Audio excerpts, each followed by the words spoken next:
Hi friends, எல்லோரும் எப்படி இருக்கீங்க? இன்றைக்கி வந்து நீங்கள் என்னோடய பிஸியான சண்டே விலாக் தான் பார்க்க போகிறீங்க. ஸோ சண்டேனா வேறு என்ன இருக்க போகுது? பொதுவாக வெளியே போவோம் எப்போயாவது வீக்கெண்ட்னா. பட்டு இந்த டைம் அந்த மாதிரி இல்லை. இந்த டைம் பார்த்திங்கன்னா ஃபுல்லாக க்ளீனிங்கில் இறங்கியாச்சு.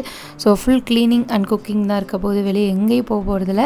அண்ட் ஒரு குறிப்பிட்ட டைமுக்குள்ளே எப்படி ஸ்ட்ரெஸ்ஸே இல்லாமல் ஒர்க்கெல்லாம் ஃப்ரீயாக நான் எந்த மாதிரி பண்ணுவேன் அப்படின்றதெல்லாம் இந்த வீடியோவில் ஷேர் பண்ண போகிறேன். ஸோ இந்த வீடியோவிலேருந்து உங்களுக்கு அங்கங்கே குட்டி குட்டி டிப்ஸ் எல்லாம் கிடைக்கலாம். ஸோ வீடியோ ஃபுல்லாக பாருங்கள். அண்ட் சப்ஸ்கிரைப் பண்ணலைன்னா சப்ஸ்கிரைப் பண்ணிட்டு பாருங்கள். சண்டே மார்னிங் பார்த்திங்கன்னா எல்லோரும் வீடு மாதிரியே எங்கள் வீட்லேயும் நாங்கள் 8:30 மணி ஆகிடுச்சு எழுந்திரிக்க. ஸோ அதுக்கு மேலே எழுந்திரிச்சோன்னே டைம் வேஸ்ட் பண்ணாமல் டக்குன்னு லேட்டாக எழுந்திரிச்சாலும் ஒர்க்கெல்லாம் சீக்கிரம் கம்ப்ளீட் பண்ணிடணும். அதுதான் என்னோடய மைண்டில் இருக்கும் எப்போயுமே. ஸோ எழுந்திரிக்கிறதுல ஓவராக ஸ்ட்ரெஸ் கொடுக்க மாட்டேன். இப்போ பார்த்திங்கன்னா வீடெல்லாம் நான் கூட்டி தொடச்சிட்டேன். அதுக்கப்புறம் வந்து அதாவது பிளேஸில் வைக்கிறதா, சோஃபாவை தள்ளி வைக்கிறது, சேரில் எல்லாத்தையும் கரெக்டாக அரேஞ்ச் பண்ணுறது, தம்பியோட டாய்ஸ் அரேஞ்ச் பண்ணுறது. ஸோ அந்த மாதிரி நம்ம க்ளீன் பண்ணுறதுக்காக எதை மூவ் பண்ணமோ அதெல்லாம் அதை இடத்துல செட்டில் பண்ணேன். அண்டு பாருங்கள், இந்த பெட்ரூம் ஃபுல்லாக கிளியர் பண்ணிட்டேன். அடுத்து இன்னொரு பெட்ரூமும் கிளியர் ஆகிடுச்சு. எல்லாமே கிளியர் பண்ணிட்டேன். இந்த ஒரு பெட்ரூம் தாங்க எப்பயுமே எனக்கு தலைவலியாக இருக்கிறது. ஸோ எங்கள் வீட்டில் பார்த்திங்கன்னா ஒரு ஹால் நீங்கள் பார்த்துட்டு இருந்தது, அண்டு 3 பெட்ரூம்ஸ் இருக்குது. ஒரு கிச்சன், ஒரு சிட் அவுட், ஒரு பால்கனி. ஸோ இவ்வளோ பெரிய ஏரியா வந்து கொஞ்சம் கூட்டி துடைக்கிறதே வந்து கஷ்டமான வேலை தான். பட் ஒரு 1 hour வந்து ஃபுல் ஃப்ளெஜ்டாக பண்ணால் ஈஸியாக பண்ணிடலாம்.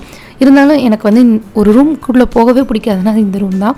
ஸோ இது துடைக்கிறதுக்கே எனக்கு கஷ்டமாக இருக்கும். ஸோ அதனால் இப்போ எல்லாமே கம்ப்ளீட் பண்ணிட்டேங்க. இந்த ஒரு ரூம் மட்டும் விட்டு வச்சுருந்தேன். ஸோ அதை தான் இப்போ க்ளீன் பண்ண வந்திருக்கேன். அந்த சைடு இருக்கிறது பார்த்திங்கன்னா அயனிங் டேபிள் வந்து அயன் பண்ணுறலான்றதுக்காக தான் ஆர்டர் பண்ணி வாங்கினேன். பட் பார்த்திங்கன்னா அதை தவிர சும்மா அது இப்போ எனக்கு ஒரு ஸ்டாண்ட் மாதிரி இந்த போயிட்டு வர ஹேண்ட்பேக்ஸ் அது இதுன்னு எல்லாம் கிடக்கு. அண்ட் பீன் பேக்ஸு எதுக்கு வாங்கினோன்னே தெரில. ஸோ பீன் பேக் வாங்கி கொஞ்ச நாள்லேயே சோஃபா வாங்கிட்டோம். ஒட்டுமொத்தமாக இந்த ரூமில் இருக்க திங்ஸ் எக்ஸ்பிளைன் பண்ணணும் அப்படின்னா எல்லாமே வேஸ்ட்டு தான். யூஸ் பண்ணாமல் இருக்கக்கூடிய திங்ஸ் தான். அதுக்கு வச்சுருக்க டீப்பாயும் வேஸ்ட் ஆகிருக்கு. ஏன்னா கீழே வச்சுட்டு இருந்தால் அந்த இடம் வேஸ்ட் ஆகிருதுன்னு சொல்லி ஒரு ஹைட்டான பிளேஸ் தேவைப்பட்டுச்சு. அதுக்காக இந்த டீப்பாயும் சேர்ந்து வேஸ்ட் பண்ணியிருக்கேன். ஆனால் இந்த 5 racks மீஷோலேருந்து வாங்கினது அதுக்கப்புறம் இந்த காட்டு, அயனிங் டேபிள், ஆக்சிஜன் கான்சன்ட்ரேட்டர், தம்பியோட இந்த சைக்கிள். ஸோ இந்த மாதிரி இந்த ரூமில் இருக்கிற நிறையா பார்த்திங்கன்னா வந்து யூஸ் பண்ணாத திங்ஸ் தான். எக்ஸ்பீரியன்ஸில் ஒரு குட்டி டிப் என்னென்னா வந்துட்டு ஏதாவது பார்த்தோன்னே ஆசைப்பட்டோன்னே வாங்க வேணாம் அப்படின்றது தான். ஏன்னா அப்படி வாங்கின எல்லா திங்ஸுமே எங்கள் வீட்டில் வேஸ்ட்டு தான் ஆகும். வீட்டுக்கு பாரமாக தான் இருக்குது. ஸோ காசும் வேஸ்ட்டு, நமக்கு வந்து இடமும் அடைக்குது. ஸோ எந்த ஒரு திங்ஸுமே வாங்குறதுக்கு முன்னாடி அதை பல டைம் யோசிச்சு தான் வாங்கணும். நான் என்ன பண்ணிகிட்ருக்கேன்னா வந்து இந்த மாதிரி ஒர்க் பண்ணும்போதெல்லாம் சும்மா பண்ண மாட்டேன். ஏதாவது நியூ சாங்ஸு, அதுக்கப்புறம் ஏதாவது எனக்கு பிடிச்ச யூடியூப் வீடியோஸ், ஏதாவது நம்ம பார்த்துட்ருக்க மாதிரி இல்லாமல் ஜஸ்ட்டு கேட்டால் மட்டும் போதுன்னு இருக்குல்ல. ஸோ அந்த மாதிரி இருக்கிறது ஏதாவது ஒன்று கேட்டுகிட்டே தான் ஒர்க் பண்ணுவேன். அதனால தான் ஏர்பாட்ஸ் இருக்குது. அண்ட் ஃபோனில் ஏதாவது ஒன்று சேஞ்ச் பண்ணிகிட்டே இருப்பேன். அண்ட் இது பார்த்திங்கன்னா வந்து ஹேண்ட்பேக் ஆர்கனைசர்ஸ். ஆல்ரெடி நான் ஒரு காமிச்சிருப்பேன் ஒரு வீடியோவில். இது வந்து ரொம்ப ரொம்ப யூஸ்ஃபுல்லாக இருக்குது. ஏன்னா நிறையா ஹேண்ட்பேக்ஸ் இருக்குது. நிறையானா ரொம்ப நிறையா இல்லை, ஒரு 10க்குள்ளே தான் இருக்கும். இருந்தாலும் அந்த 10 வந்து நம்ம அங்கங்கே போட்டு வைக்கிறது வந்து அவ்வளோவா நல்லா இருக்காது. ஸோ இதில் தான் வந்து நான் டெய்லியும் அரேஞ்ச் பண்ணல அப்படின்னா கூட யூஸ் பண்ணிவிட்டு இப்படி மொத்தமாக போட்டுருவேன், வெளியே கொண்டு வந்து குப்பை மாதிரி. ஸோ வீக்லி ஒன்ஸ் என்னைக்காவது நம்ம வீடெல்லாம் க்ளீன் பண்ணும்போது ஒரு ஞானோதயம் பிறந்து அன்றைக்கி வந்து இதெல்லாம் எடுத்து அதாவது பிளேஸில் அரேஞ்ச் பண்ணிடுவேன்.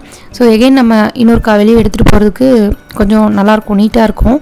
இந்த மாதிரி ஆர்கனைஸ் பண்ணி இது கதவுக்கு பின்னாடி அந்த ஹேங்கர் இருக்குள்ளே அதில் வந்து தொங்க விட்டுருக்கேன். ஸோ நல்லா வெயிட் தாங்குது. நல்லா வெயிட்டான ஹேண்ட்பேக்ஸ் தான் எல்லாமே.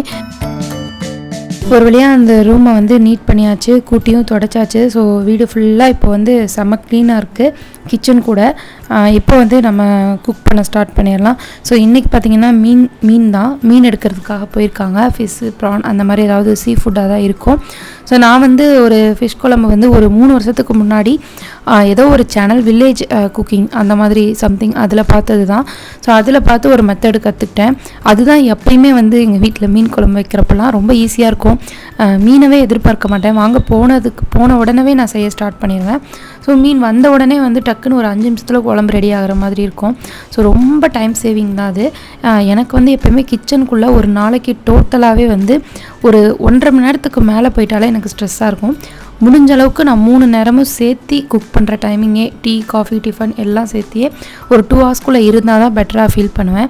ஸோ எனக்கு கிச்சனுக்குள்ளே அவ்வளோ நேரம் டைம் ஸ்பெண்ட் பண்ணுறது பிடிக்காது. இப்போ ஆல்ரெடி க்ளீனிங்க்கே பார்த்திங்கன்னா எடுத்துக்கிட்ட டைமே ஒரு 1.5 hours ஆகிடுச்சு. ஸோ இப்போ ஒரு 11 கிட்ட ஆக போகுது. நான் வந்து ஒரு 11:30க்குனாவது டிஃபன் கொடுக்கணும். ஏன்னா டிஃபனே இன்னும் யாருமே சாப்பிடல. ஆல்ரெடி பார்த்திங்கன்னா இப்போ ஃப்ரிட்ஜிலேருந்து எல்லாமே எடுத்துட்டேன். சின்ன வெங்காயம், ஆல்ரெடி தேங்காய், இஞ்சி, பூண்டு எல்லாமே வந்து ரெடியாக உரித்து பாக்ஸில் இருக்குது. ஸோ இந்த குழம்பு பண்ணுறது எப்படின்னு சொல்கிறேன். ரொம்ப டீட்டெயிலாக அப்படி சொல்கிற அளவுக்கு நான் வந்து குக்கிங்கில் புளியெலாம் இல்லை. ஸோ நான் செய்கிறது எல்லாமே சிம்பிள் குக்கிங் தான். ஸோ எப்படி ஒரு 5 நிமிஷத்தில் குழம்பு ரெடி பண்ணலாம் அப்படின்றத பார்க்க போகிறீங்க. ஸோ ஆக்சுவலி பார்த்திங்கன்னா ஃபிஷ் எடுக்க போனவங்க இன்னும் வீட்டுக்கு வரல. நம்ம இப்போ குழம்பு பண்ணலாம்.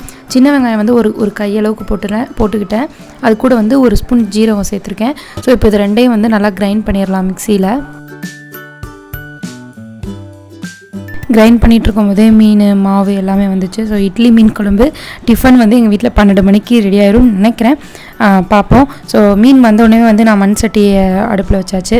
நான் வந்து இந்த மண் சட்டி வந்து மீன் குழம்புக்கும் நாட்டுக்கோழி குழம்பு இது 2க்கு மட்டும்தான் யூஸ் பண்ணுவேன். அந்த சட்டி காயறதுக்கு கொஞ்சம் லேட் ஆகும். அந்த கேப்பில் வந்து புளி ஊற வச்சிடலாம். மீன் குழம்புக்கு புளி ரொம்ப முக்கியம். அண்ட் கெட்டில் பார்த்திங்கன்னா ஒரு 1.5 லிட்டர் தண்ணி வந்து ஆல்ரெடி சூடு பண்ண வச்சுட்டேன். ஏன்னா நமக்கு சுடு தண்ணி இருந்தால் சமைக்கிறது ரொம்ப ஈஸி. இப்போ ஒரு மணி நேரத்தில் எல்லா ஒர்க்கும் கம்ப்ளீட் பண்ணிடலாம் நம்ம. ஸோ அதனால தான் எல்லா சைடில் ரெடி பண்ணியாச்சு. அண்ட் சட்டி காஞ்சோடனே எண்ணெய் விட்டுக்கிட்டேன். மண் சட்டியில் வந்து இந்த மாதிரி சுற்றி எண்ணெய் விட்டுக்கிட்டிங்கன்னா வந்து ஒட்டாது இந்த வதங்கும் போதெல்லாம்.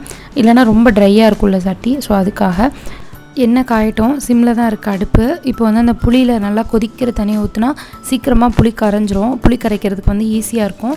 அதனால சுடு தண்ணி ஊற்றியாச்சு. இப்போ பார்த்திங்கன்னா இதில் ஒரு 4 தக்காளி, ஒரு 2 பல் பூண்டு, ஒரு பல் இஞ்சி, ரொம்ப குட்டி பீஸு. ஸோ இதெல்லாம் கட் பண்ணி வச்சுருக்கேன். அதாவது அரைப்படுற அளவுக்கு கட் பண்ணி வச்சுருக்கேன். அதெல்லாம் ஆல்ரெடி நம்ம கிரைண்ட் பண்ணி வச்சுருந்தோம்ல அந்த சீரகமும் வெங்காயமும் அது கூட சேர்த்து இதையும் வந்து நல்லா கிரைண்ட் பண்ணிக்கலாம். நல்லா நமக்கு பேஸ்ட் மாதிரி அரைச்சிடணும் ஃபுல்லாக. இப்போ அது கிரைண்ட் ஆகிடுச்சு. அதை அப்படியே வந்து ஜாரோட விட்டுறலாம். நான் வந்து அதுக்கப்புறம் அதை மாற்றி வைக்கிறது அந்த மாதிரி வேலைலாம் பண்ண மாட்டேன். அது அப்படியே இருக்க வேண்டியதான். இப்போ வந்து எண்ணெய் காஞ்சிருச்சு. இதில் பார்த்திங்கன்னா கொஞ்சம் வெந்தயம், பொடி பொடியாக நறுக்கின இஞ்சி, அது தேவைன்னா சேர்த்துக்கலாம். எங்களுக்கு வந்து அந்த மாதிரி கடிப்படுறது ரொம்ப பிடிக்கும். அதுக்கப்புறம் 3-4 பச்சை மிளகா, அதை வந்து இப்படி கத்தியில் இல்லாமல் கத்திரியில் கட் பண்ணுறேன். ஸோ கை எரியாமல் இருக்கும், அதான் மெயின் ரீசன். அதுக்கப்புறம் வந்து கருவேப்பிலை இதெல்லாம் எடுத்து வச்சுருக்கேன். ஸோ எண்ணெய் காஞ்சது இதெல்லாம் அப்படியே போட்டு வதக்கி விட வேண்டியதான். அதுக்கப்புறம் ஒரு 10 பீஸ் சின்ன வெங்காயம் ஆட் பண்ணியிருப்பேன். நீங்கள் வந்து அதை பொடி பொடியாக நறுக்கி கூட ஆட் பண்ணலாம். நான் வந்து அதை அப்படியே ஆட் பண்ணிட்டேன். அது நல்லாயிருக்கும். முழு வெங்காயம் வந்து சாப்பிட்றதுக்கு டேஸ்ட்டாக இருக்கும். ஸோ அதனால் ரொம்ப நறுக்காமல் இந்த மாதிரி பண்ணிட்டேன். ஓரளவுக்கு குழம்பு வந்து இதுவே ஒரு 4லேருந்து 5 பேர் சாப்பிட்ற அளவுக்கு வருங்க. ரொம்ப கம்மியாலாம் வராது. ஸோ இந்த வெங்காயம் எல்லாம் நல்லா வதங்கட்டும். இது வதங்கிட்டு இருக்கும்போது இது கூட வந்து நம்ம மசாலாஸ்லாம் ஆட் பண்ணணும். மசாலாலாம் ரொம்ப பெருசாலாம் இல்லை. மஞ்சத்தூள், மல்லித்தூள், மிளகாய்த்தூள் இது 3 தான். நான் வந்து மிளகாய்த்தூளுக்கு பதிலாக வீட்டில் அரைச்ச சாம்பார் பொடி தான் போடுவேன். ஸோ மல்லித்தூள் 2 ஸ்பூன், சாம்பார் தூள் 2 ஸ்பூன், மஞ்சத்தூள் ஒரு 1/2 ஸ்பூன் சேர்த்துக்கலாம். அடுப்பை சிம்மில் வச்சு இதோட பச்சை வாசனை போகிற அளவுக்கு வதக்கிட்டு அதுக்கப்புறம் அப்படியே நம்ம அரைச்சி வச்சுருக்கோம்ல ஜாரில், அதை அப்படியே தூக்கி இதில் ஊற்றிட்டு அதை ஒரு 2 டைம் கிண்டி விட்டுட்டு ஒரு கொதி வந்தோடனே நம்ம புளி வச்சுருக்கோம்ல புளியை கரைச்சி ஃபில்ட்ரு பண்ணி உள்ளே ஊற்றிட்டு நல்லா கொதி வரும். கொதிக்கும் போது பார்த்திங்கன்னா அந்த வெங்காயம் தக்காளிலாம் அரைச்சோம்ல அந்த பச்சை வாசனைலாம் போயிடும். அதுக்கப்புறம் பார்த்திங்கன்னா தேங்காய் பால் நீங்கள் ஆட் பண்ணுறதுனா பண்ணலாம், அப்படி இல்லைன்னா தேவையில்லை. ஸோ குழம்பு பார்த்திங்கன்னா ஃபைனலி இந்த மாதிரி தான் வந்திருக்கு. நல்லா உங்களுக்கு ஒரு புளிக்குழம்பு டேஸ்ட்டு வந்ததுக்கப்புறம் நீங்கள் வந்து மீன் பீஸை நல்லா கழுவி வாஷ் பண்ணி வச்சுருக்கேன். இது வந்து வெள்ளைக்கிழங்கா மீன். இதை வந்து அப்படியே லாஸ்ட்டாக போடணும். ஒரு 2 மினிட்ஸ் 3 மினிட்ஸ் தான் வந்து மீன் கொதிக்கல இருக்கிற மாதிரி இருக்கணும். இல்லைனா வந்து மீன் ரொம்ப உடஞ்சிரும். அதுவும் மண் சட்டி வந்து நல்லா ஆல்ரெடி சூடாக இருக்கும். ஆஃப் பண்ணி கொஞ்ச நேரத்துக்கு பார்த்திங்கன்னா கொதிச்சுக்கிட்டே இருக்கும். அதனால் வந்து ரொம்ப லேட்டாக போட்டாலே போதும். நான் வந்து மீன் போட்டு ஒரு 2 மினிட்ஸ் மூடி வச்சுட்டு அவ்வளோதான் அப்படியே ஆஃப் பண்ணிட்டேன். ஸோ குழம்பு செம்ம டேஸ்ட்டாக வந்திருந்தது. சைட்லேயே பார்த்திங்கன்னா நான் இட்லி ஊற்றவும் ஸ்டார்ட் பண்ணிட்டேன். ஏன்னா வந்து இதுக்கு மேலே பசி தாங்க மாட்டாங்க. 11:40 ஆகிடுச்சு. ஸோ குழம்பு எவ்வளோ சிம்பிள் அண்ட் சூப்பராக இருந்துச்சு பார்த்தீங்களா? அவ்வளோதான், நம்ம சமையலே அவ்வளோதான். இது வந்து நைட்டு வரைக்கும் ஓடிடும். இப்போ வந்து இட்லி வந்து சைடில் ஊற்றியாச்சு. ஸோ இட்லி மீன் குழம்பு. ஆனால் இந்த மீன் குழம்பு அப்போயே சுட சுட சாப்பிட்றதோட பழசு சாப்பிட்டா கொஞ்சம் நல்லாயிருக்கும். ரொம்ப பழசு இல்லைனாலும் ஒரு 3 ஹவர்ஸ்க்கு அப்புறம் சாப்பிட்டோம்னா நல்லாயிருக்கும். ஆனால் என்ன பண்ணுறது, நம்ம செய்கிறதுக்கு லேட் ஆகிடுச்சு. ஸோ அதனால் இப்போது சாப்பிட்லாம். அப்புறம் ஆஃப்டர்நூன் வந்து ஒரு 4 o'clock தான் லஞ்ச் சாப்பிடுவோம்னு நினைக்கிறேன். ஸோ அப்போது கரெக்டாக இருக்கும் குழம்பு. அந்த இட்லி வேகிற கேப்பில் வந்துட்டு நம்ம மீன் ரோஸ்ட் ரெடி பண்ணிடலாம். மீன் ரோஸ்ட்டுக்கெலாம் இன்றைக்கி ரொம்ப ரிஸ்க் எடுக்கல. ஆச்சி மீன் ரோஸ்ட்டோ சக்தி மீன் ரோஸ்ட் பவுடரோ தான் யூஸ் பண்ணேன். ஸோ அதில் லைட்டாக லெமன் ஜூஸ் சேர்த்து அவ்வளோதான் மிக்ஸ் பண்ணால் முடிஞ்சிச்சு. அவ்வளோதாங்க. அப்படியே மசாலா வந்து மீன்லலாம் படுற மாதிரி ஃபுல்லாக நல்லா அப்ளை பண்ணிவிட்டு 2 பிளேட்டில் தனித்தனியாக ஒன்று மேலே ஒன்று படாமல் வச்சு அதை வெயிலில் காய வச்சு ரோஸ்ட் பண்ணி எடுக்கலாம். வெயில்லைன்னா பிரச்சனை இல்லை, ஃபேனில் கூட வச்சுக்குவேன் சில டைம். அண்ட் இட்லியும் வெந்துருச்சு அண்ட் மீன் குழம்பும் ரெடி ஆகிடுச்சு. ஸோ வந்து நம்ம சர்வ் பண்ணிடலாம். ஒரு வழியாக வந்து டிஃபன் வந்து 12 மணிக்குள்ளே சாப்பிட்றோம் வெற்றிகரமாக.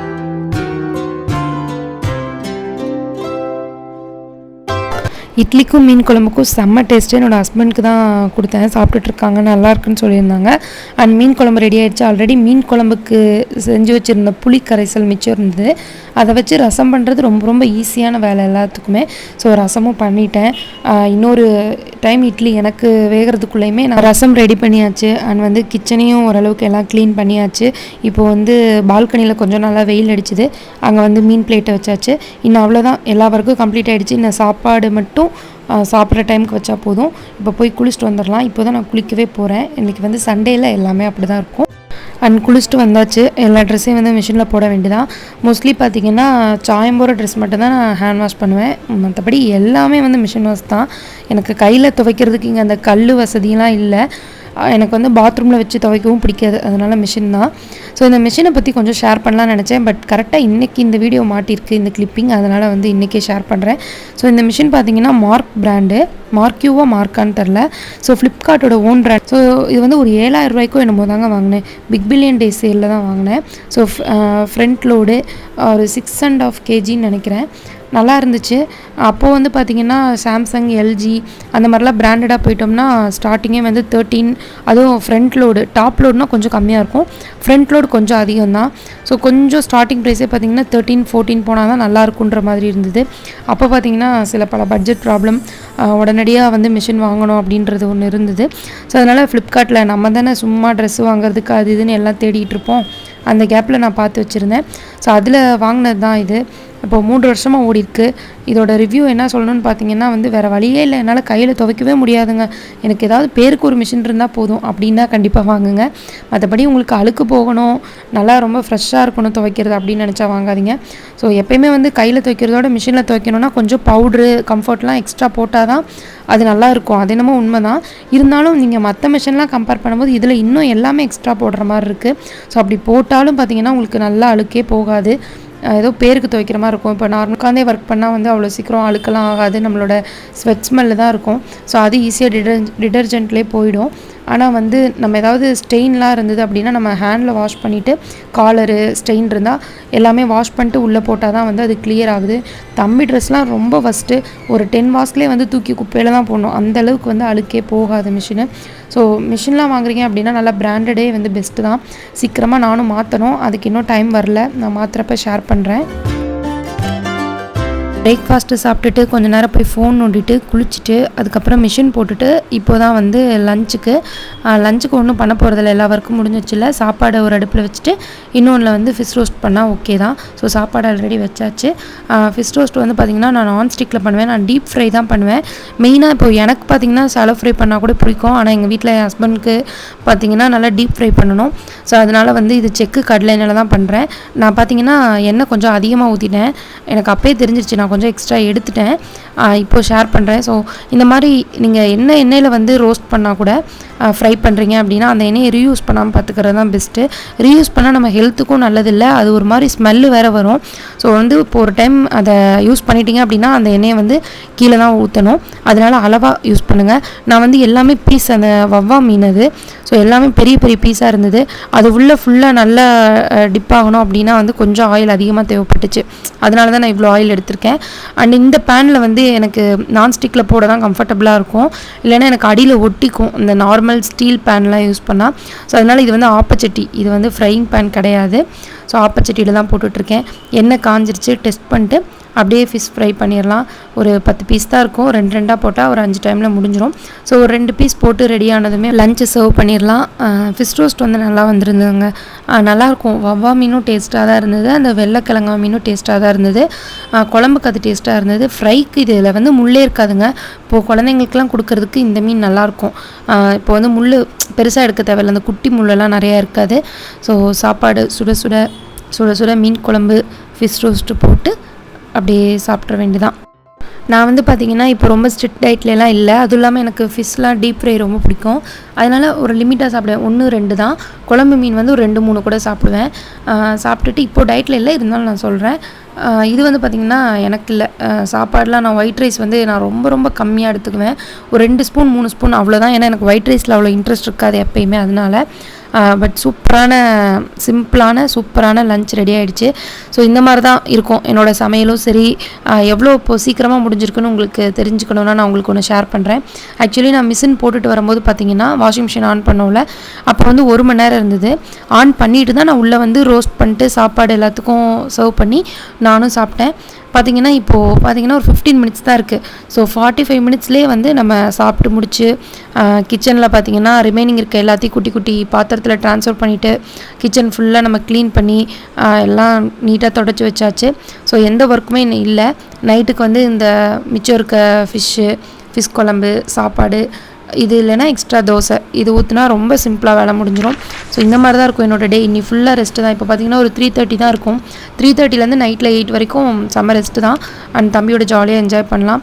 அண்ட் துணியும் காய போட்டாச்சு. 15 மினிட்ஸில் மிஷின் முடிஞ்சிருச்சு.